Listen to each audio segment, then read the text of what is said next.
নমস্কার, আমি আসলে হিউম্যান রাইটস প্রোটেকশন হুগলি জেলা অধ্যক্ষ শ্রীতা দাস বলছি চুঁচুড়া থেকে। আজকে আমি রয়েছি আমাদের চুঁচুড়ায় যে ষান্ডেশ্বরতলা রয়েছে সেখানে। আমার এবং আমার মায়ের তরফ থেকে আপনাদের সকলকে শুভ নববর্ষের আন্তরিক শুভেচ্ছা এবং ভালোবাসা এবং গুরুজনদের প্রণাম। আপনারা আশীর্বাদ করুন, আমি যেন এভাবেই আরও কাজ করে জনগণের পাশে থাকতে পারি, সাধারণ মানুষের পাশে থাকতে পারি এবং আপনাদের যে সমস্ত প্রবলেমসগুলো রয়েছে সেগুলোকে যথাসম্ভব আমি আমার যথাসাধ্য চেষ্টার মাধ্যমে সেগুলোকে সলভ করতে পারি। ভালো থাকবেন, সুস্থ থাকবেন, পরিবেশকেও সুস্থ রাখবেন। নমস্কার।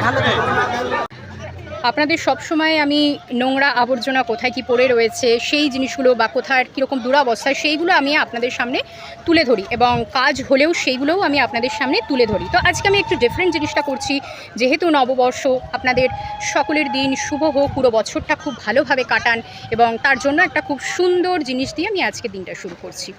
এই যে আজকে পয়লা বৈশাখের দিন, প্রত্যেকটা মানুষই এসছেন এখানে স্নান করতে, আরও আমি ঘাট দেখাবো সেইখানে। এই যে এখানে কিছু লোক সংখ্যা কম রয়েছে। এটা চুঁচুড়া ষান্ডেশ্বরতলা। এখানে আজকে পয়লা বৈশাখের দিনে বহু মানুষ এসেছিলেন। প্রত্যেক মানুষকে একটা ভিডিওই আমি আনতে পারিনি, কারণ সেটা অনেক বড় হয়ে যাবে ভিডিওটায়, তাই ছোট ছোট ক্লিপিং করে আমি আজকে আপনাদের দেখাচ্ছি।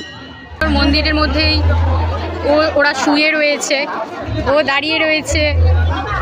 ওলে বাবালে, এটা আমি কোলে দিই তো আমি কলি, ওলে বাবা। মোটামুটি আপনারা প্রত্যেকেই জানেন, শুধু মানুষ নয়, মানুষের পাশাপাশিও আমি প্রত্যেক অবলা প্রাণীকেও খুবই ভালোবাসি। যারা বাড়ি থেকে বেরোতে পারেননি বা বাড়িতে রয়েছেন, তারা ঘরে বসেই দেবদেবীদের দর্শন করে নিন।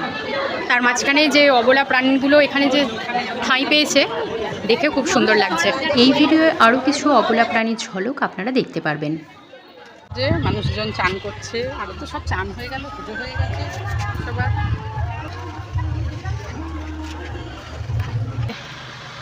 হ্যাঁ, এই হচ্ছে প্রসাদ দাস সেন স্নানঘাট।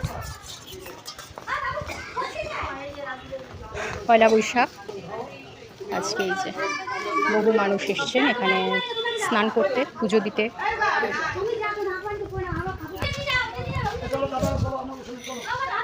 এই হচ্ছে প্রসাদ দাস সেন স্নানঘাট। সেখানে ঘাট মোটামুটি ভালোই পরিষ্কার আছে,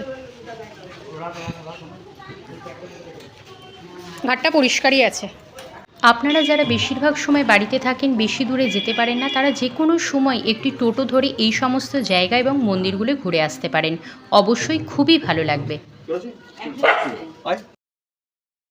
কিরে, বিস্কুট খাচ্ছিস? আচ্ছা খাও।